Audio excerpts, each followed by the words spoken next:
ये जो carbonated drinks हैं ये बहुत बड़ा एक थ्रेटनिंग कॉज है डायबिटीज़ का। डायबिटिक पेशेंट्स में सोर्स, ब्लिस्टर्स, शुगर कंटेंट उसमें बहुत कम हो, कार्ब्स बहुत कम लें। जो भी ज़कात डिज़र्विंग पेशेंट्स होते हैं जो अफोर्ड नहीं कर सकते, ऑक्यूपेशनली रिहैबिलिटेट करते हैं, फिज़िकली रिहैबिलिटेट करते हैं और उन्हें इस काबिल बनाते हैं कि वो अपना कोई इस तरह का प्रोफेशन कैरी कर सकें जिसे वो ये organisation basically free of cost devices provide करती है। आपका सक्शन के थ्रू जो है वो डिवाइस अटैच होता है, अपने फैमिली के लिए पे बर्डन ना बने और अपने लिए कोई लाइवलीहुड अर्न कर सके। डायबिटीज़ की वजह से आपके डिफरेंट सिस्टम्स और ऑर्गन्स डिस्टर्ब होते हैं।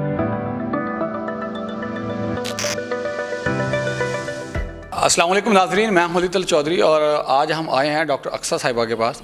इनसे बात करेंगे कि ये अक्सर जो है सुनने में आया है कि जो डिसेबल पर्सनस हैं उनको सपोर्ट करती हैं, उनका ट्रीटमेंट भी करती हैं आलमोस्ट फ्री ऑफ कॉस्ट। जो है उनको जो लेग्स चाहिए होती हैं या जिसको जो जिस चीज़ की ज़रूरत होती है वो मुहैया करती हैं। उनसे पूछते हैं कि ऐसा एक गवर्नमेंट हॉस्पिटल के अंदर बैठकर कैसे पॉसिबल। अस्सलाम वालेकुम।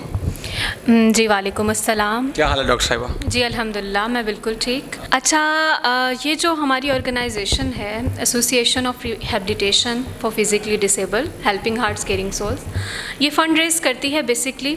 और जो भी ज़कात डिज़र्विंग पेशेंट्स होते हैं जो अफोर्ड नहीं कर सकते, मोस्टली डिसेबल होते हैं और वो अपना लाइवलीहुड जो है अर्न नहीं कर सकते और ओनली रे ऑफ होप होते हैं अपनी फैमिली के लिए, तो उनके लिए हम उन्हें ऑक्यूपेशनली रिहैबिलिटेट करते हैं, फ़िज़िकली रिहैबिलिटेट करते हैं और उन्हें इस काबिल बनाते हैं कि वो अपना कोई इस तरह का प्रोफेशन कैरी कर सकें जिससे वो बेगर्स ना बने, हमारे कंट्री के ऊपर, हमारी स्टेट पे वो बर्डन ना बने। तो इस तरह का हमारा काम है। ये organisation basically free of cost devices provide करती है, मॉड्यूलर टेक्नोलॉजी प्रोवाइड करती है। बहुत लाइट वेट डिवाइसेस होते हैं, आर्टिफिशियल लिम्स होते हैं, आइदर वो अपर लिम हो या लोअर लिम हो, और फिर उसको हम पेशेंट को प्रोवाइड करते हैं। उसकी प्रॉपर गेट ट्रेनिंग होती है पेशेंट की और उसको ऑक्यूपेशन के लिए गाइड किया जाता है वो किस तरह अपना नेक्स्ट बिज़नेस कैरी ऑन कर सकता है या किस तरह वो अपने प्रीवियस बिज़नेस को कंटिन्यू कर सकता है और अपनी फैमिली के लिए लाइवलीहुड अर्न कर सकता है। ये मॉड्यूलर टेक्नोलॉजी क्या होती है? मॉड्यूलर टेक्नोलॉजी बेसिकली ये है कि इसमें हम पाइलॉन यूज़ करते हैं इंस्टेड ऑफ कन्वेंशनल वुड। जो वुड के डिवाइसेस होते हैं वो बहुत हैवी होते हैं और वो पेशेंट के लिए कैरी करना बहुत डिफ़िकल्ट होता है। उन डिवाइसेस के वेट के साथ वो अपना प्रोफेशन कैरी ऑन नहीं कर सकता, उसके लिए वो कैरी ऑन करना बहुत डिफ़िकल्ट है। मोस्टली डायबिटिक केसेस भी होते हैं, एक्सीडेंटल होते हैं और डायबिटिक पेशेंट्स में सोर्स, ब्लिस्टर्स, इस तरह की चीज़ें बन जाती हैं कन्वेंशनल डिवाइसेस के साथ, जिसमें आप एक प्रॉपर वेस्ट बेल्ट प्रोवाइड करते हैं और साथ में एक वुडन सॉकेट होता है जो बहुत हैवी होता है। लेकिन डिस्पाइट दिस हम जो मॉड्यूलर टेक्नोलॉजी प्रोवाइड करते हैं उसे कैरी ऑन करना बहुत इजी है।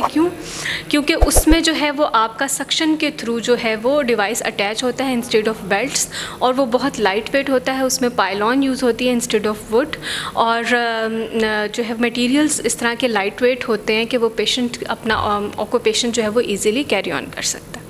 अच्छा मैम, लोग यहाँ डायरेक्ट आपके साथ कांटेक्ट कर सकते हैं या किसी वेबसाइट पर आना होगा? किस तरह से अपने लिए ये जो आप लोगों की खिदमत हैं वो हासिल करें? हमारी जो है वो हमारा पेज भी है association for rehabilitation of physically disabled के नेम से ARPD। HHCS का भी पेज है, हेल्पिंग हार्ट केयरिंग सोल्स। उस पेज के थ्रू आप कांटेक्ट कर सकते हैं या फिर डायरेक्ट आप मेयो हॉस्पिटल में आएँ, डिपार्टमेंट ऑफ फिज़िकल मेडिसिन में आएँ, ऑर्थोपेडिक वर्कशॉप में, और डायरेक्टली मुझसे कांटेक्ट कर सकते हैं।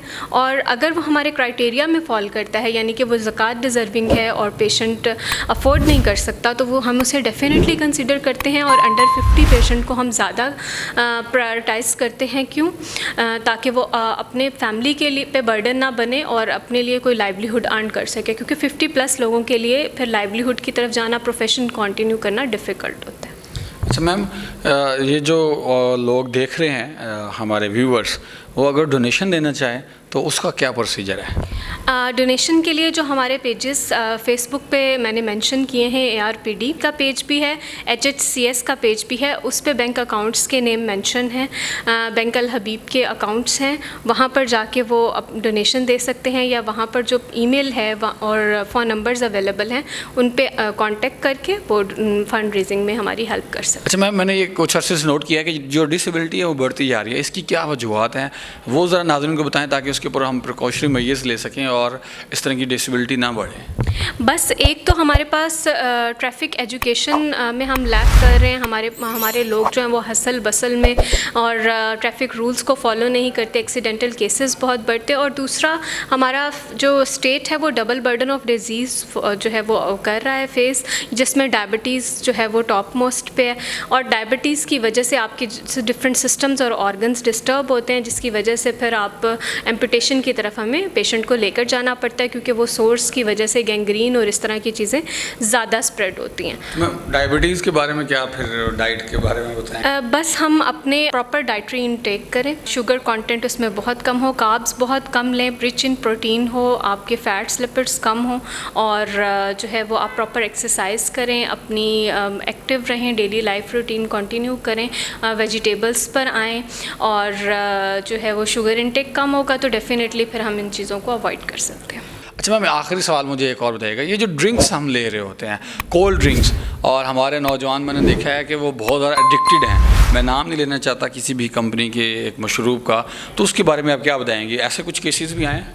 बिल्कुल ऐसा ही है। ये जो कार्बोनेटेड ड्रिंक्स हैं ये बहुत बड़ा एक थ्रेटनिंग कॉज है डायबिटीज़ का। इसमें ये चीज़ है कि आप कार्बोनेटेड ड्रिंक को अवॉइड करें ग्रेजुअली, क्योंकि एकदम छोड़ना तो बहुत डिफ़िकल्ट होता है। जनरेशन जो यंग हमारी बहुत ज़्यादा कार्बोनेटेड ड्रिंक्स पे है। किस तरह से आप कार्बोनेटेड ड्रिंक से लाइम सोडा पे आएँ, सिंपल लेमनेड पे आएँ, लेमनेड से आप जो है वो कोल्ड वाटर पे आएँ, कोल्ड वाटर से आप फिर फ्रेश वाटर पे जाएँ और फिर फ्रेश वाटर का इंटेक स्टार्ट करें। तो ग्रेजुअली आप इससे रिकवर कर सकते हैं, क्योंकि एकदम तो बहुत डिफ़िकल्ट होगा। और फ्रेश वाटर जो है वो फिर बेस्ट है हमारे लिए, हमारे डाइजेशन के लिए, हमारे डिफरेंट ऑर्गन सिस्टम्स के लिए। तो ये अवॉइड करना बहुत ज़रूरी है। किडनीज़ को ये बुरी तरह इफ़ेक्ट करता है, आपके लिवर सिस्टम को, आपके ओवरऑल जो है वो डाइजेस्टिव ट्रैक्ट को कार्बोनेटेड ड्रिंक्स बहुत स्पॉइल करते हैं, इसलिए आप ग्रेजुअली इससे रिकवरी की तरफ जाएँ। जी मैम, बहुत शुक्रिया। नाज़रीन, एतदाल पसंदी की बात हो रही थी। ये जो कार्बोनेटेड ड्रिंक्स हैं, हमारे जो यूथ है वो बहुत ज़्यादा ले रही है, हत्ता कि यूथ से बढ़ के 45 ईयर प्लस एज के लोग हैं, उनको भी मैंने देखा है कि वो सिंपल पानी की जगह या शिकंजबीन या गन्ने की जूस की जगह जो है वो कार्बोनेटेड ड्रिंक्स ले लेते हैं, और फिर बाद में शुगर का जो मर्ज़ है वो बढ़ जाता है और फिर डिसेबिलिटी तक बात पहुंच जाती है। ये जो डिसेबिलिटी है उसके बढ़ने की वजूहत एक्सीडेंटल केस हैं, और वो ट्रैफिक की जो इल्म है, जो नॉलेज है, वो कम होने की वजह से, या जो हम बहुत ज़्यादा जल्दी कर रहे होते हैं उस वजह से। और फिर इसके बाद जो सबसे बड़ी वजह आपने बताई कि वो है शुगर है, और शुगर में हम एतदाल पसंदी नहीं करते, ख़ासतौर पर जब हम खा रहे होते हैं। अपनी सेहत का ख्याल रखें, अपने मुल्क की मईशत का ख्याल रखें। मुझे इजाज़त दीजिए, बहुत शुक्रिया, अल्लाह हाफ़िज़।